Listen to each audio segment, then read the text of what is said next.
So, do you have any more questions about Magella's fashion? Can you just tell me a bit more about the business and how it works? Yeah, well, as you know, we are a monopolistically competitive market. This is made up of any other market like buyers and sellers. And what would be the difference between a monopolistic market and an oligopoly? Well, because there is diversity in the products we sell and our competitors, we have more flexibility in the prices we set because our clothes are of a higher quality. And what roles do the buyers and sellers have in this market? The buyers determine this demand and we determine the supply. And what would it be like at this time of year?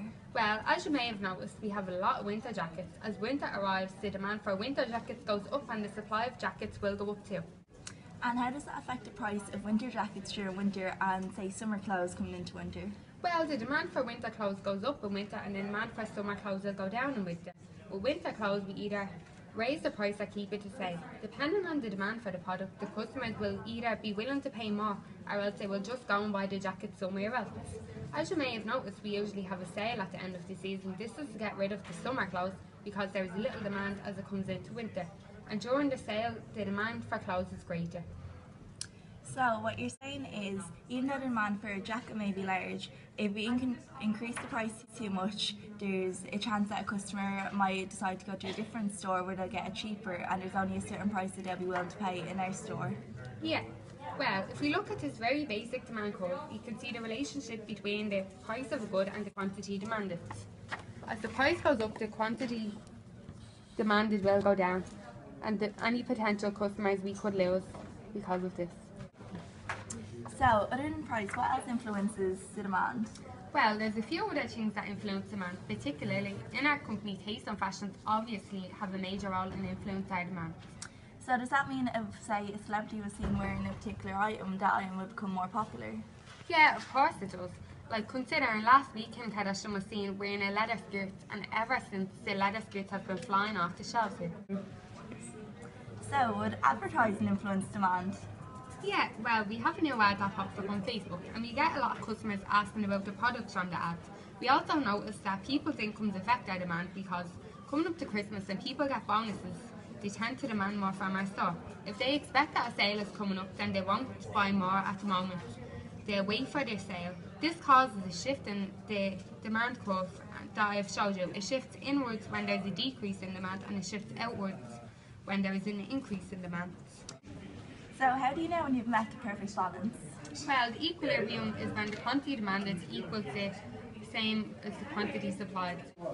The equilibrium is when the quantity demand is the same as the quantity supplied. We are happy when this happens because we have no surplus or deficit. And here, this point in the centre is the equilibrium. This is the demand curve and this is the supply curve. So how would that determine why some products are very expensive? Well, in order to make a profit, we need to take into consideration the overhead costs. These include employing the staff, buying the stock and paying electricity bills.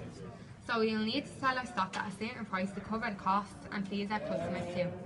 So how do you know how much to supply? Well, we need to have a balance that will provide us with a profit but also sell the right amount of product and not leave us with a surplus. If we have more money in our company, we can supply customers with more of our popular products as the law of supply states that the quantity of the good rises as the price of the good rises. And here is the supply curve. Well, thanks for all that information, Eva. It was very helpful.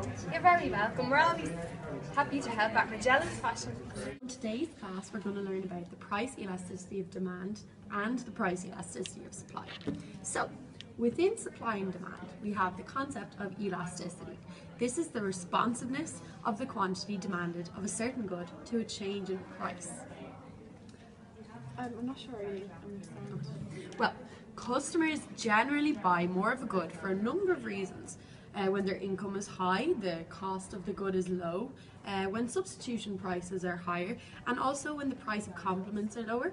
Elasticity is used to measure these kind of changes. Oh, so a large change in quantity demand would mean a good inelastic is elastic? Yeah.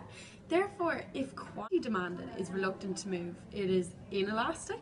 Normal necessity goods tend to be inelastic, i.e. petrol and oil. If there is an inflation on the price of these goods, it would not have a very big impact on the quantity demanded. This is due to the goods being a necessity to customers. And what kind of goods are elastic and things we don't tend to need as much, like luxury goods? Bang on. This is because luxury goods are not as vital as necessity goods. Tickets for like a holiday to America is more elastic than bus tickets. Substitute goods are often elastic too. This is due to there being an option of switching from brand to brand. And like, is there a formula that we can use to find this?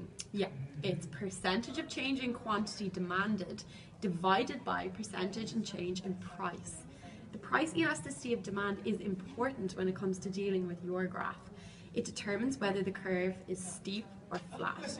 If the value of your price elasticity demand is less than 1 on your graph, it'll represent an inelastic demand. But if the PED comes to more than 1, your graph will display an elastic demand curve. So the more vertical the demand curve, the more inelastic it is. The more horizontal the demand curve, the more elastic it is. Of course, we have to consider the price elasticity of supply as well, how much the quantity supplied can respond to changes in price. Don't forget the formula. You divide the percentage change in quantity supplied by the percentage change in price. What makes suppliers capable in responding to change in price?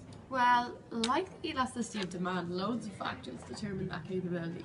You have to consider how long a supplier is given to react in what we call the short run. It can be difficult for suppliers to change their output in response to a price change. However, over the long run, they can eventually respond. So if the price of potatoes suddenly goes up, farmers cannot increase supply because it depends on how many seeds they put in the ground in March. Exactly. You also have to consider the economy at the time. If the economy is booming and demand is rising fast for products, expanding output can be difficult. But when the economy is slow to grow, suppliers might not be producing at full capacity, so they have potential in the future to expand. Does that make sense? Sort of. So suppliers in our economy right now have the capacity to expand when the economy starts to grow. Yeah, absolutely. You got it. Okay, now, do you remember what unit cost is? How much it costs a company to make and sell a product? Yeah, exactly. Well, when it comes to supply, smaller firms tend to be elastic in their response to a rise in demand because they can manage lower unit costs. But big firms might drive up their unit cost if they want to produce more products. It's a bigger deal for them, basically. If a supplier wants to completely change a product, how elastic can they be? Okay, well, it depends on the product. If a farmer sows barley but corn's more popular, he can easily transform his land, so his supply is elastic. That's known as mobility of production. Give me an example of a supply that's inelastic because of lack of mobility. Well, if you notice there was a lack of supply of chemistry teachers, and therefore the current chemistry teachers are receiving higher wages as a result, you couldn't just change from economics teacher to a chemistry teacher. I guess that's an example of your mobility of labour being limited and chemistry teacher supply being inelastic. You're really getting onto this. So to finish off, the final thing that affects the price elasticity of supply is the storage of that supply. If a product is easily and cheaply stored, when demand rises, they can avail of stored goods to increase supply. But if it's hard to store something like fresh fruit, for instance, the company would be inelastic in responding to a rise in demand. So now I'm just going to show you some elasticity of supply curves. So an increase in price leads to a smaller increase in quantity supplied. And this is inelastic. An increase in price leads to an even larger increase in quantity supply. This is elastic. Hi Phil. Hello Maria. Oh my goodness, I can't believe the price of a box of cigarettes has gone up to €10. I remember when I first started smoking, the price was only $7.10, and like that's a €3 increase over the years, and it's all through taxes. And yeah, the tax on cigarettes is a form of indirect tax because it's a tax in goods and services, and the tax on a box of cigarettes is also a specific tax because it's a set amount per unit as opposed to an ad valorem tax. Now that you mentioned ad valorem tax, as you rightly said, Philomena, it is a percentage on products are good. The reason why I know that is I went into the shop the other day and I bought myself a lovely handbag. Isn't that lovely? Oh, lovely. But what I noticed was that there was an extra tag on the side of the handbag. Yeah. And it had add in ad valorem tax 20%, and I thought, what does that mean? So I decided then I'd go home and look it up. So when I went home, I drew up a graph, and on the graph I put my demand curve and my supply curve. Yeah. And I put in equilibrium. So equilibrium here represents €25 because that's what my bag cost me. But when you put on the ad valorem tax of 20%, it means my bag increased by €5. Now me as being a buyer, I now have to pay €30 for my bag. Equally, at the same time, the supplier used to receive €25 for his bag, but now his price is being reduced. Mine is by €5 because of the tax, so he now only gets €20 per bag. And then I went a bit further. I decided then I'd do an extra supply curve to show did it shift to the right or to the left. And it actually shifted to the left. And what that represented when I drew, it went kind of like that, like a cone. And I thought, oh, why does it go like a cone? As it turns out, the lower end of the cone means the price is fairly equal. There's no major increase. But as it diverged and went up, a much bigger gap, and that represented the price increase as a result of ad valorem tax. Equally then I went home and thought, Mankey's principles. And I thought of Mankey's principles number 4, which means people respond to incentives. And I thought if the shop had have had a sale on, I probably would have bought another bag for my friend because we have equal taste. This represents the market equilibrium of €25. And this here represents €5 extra for me to buy the new bag, and it now costs €30. This price here represents the seller's receiving price, which is being reduced by €5. Overall, there's a €10 in tax, which as a result, because the price is at 20, the actual price was split equally between the buyer and the seller, which is a good thing in this thing. Did I tell you that my landlord's after increasing my rent by €50 a month? Yeah, and I think it's because he knows that there's a shortage of properties in the city, so he can just charge what he wants. And in my opinion, the current shortage of properties is because of the price ceiling that the government imposed a couple of years ago. And I drew this little graph to illustrate this. And here is where the equilibrium price should be, and that is where the amount supplied is equal to the amount demanded. However, the price ceiling price is below equilibrium, and while the government's intention was to keep rents at an affordable rate, it actually resulted in a shortage of properties. So while the intention was good, it really just upset the market, because as Mankey's principle number 6 goes, the invisible hand of the market controls the prices. The invisible hand of the housing market actually keeps things at the equilibrium price, where the amount supplied is equal to the amount demanded by the consumers. While you were talking about price ceilings, I had a look at price floor. And a price floor is when the government intervenes when they believe the market is not allocating resources equitably, although the markets are efficient. So a price floor, so I use the example of alcohol and alcohol per unit. So I picked 40 cents per bottle, and then the price floor comes over that at 60 cents per bottle, which represents then a surplus. So what the shops do in that instance is they have more goods on the floor, so then with that surplus they decide they'll have a sale. But unfortunately that's really bad for the Irish market, because we have a name in Europe as being the Irish alcoholic culture, especially for our youths of today. So because of this price floor, then that actually exacerbates our problem.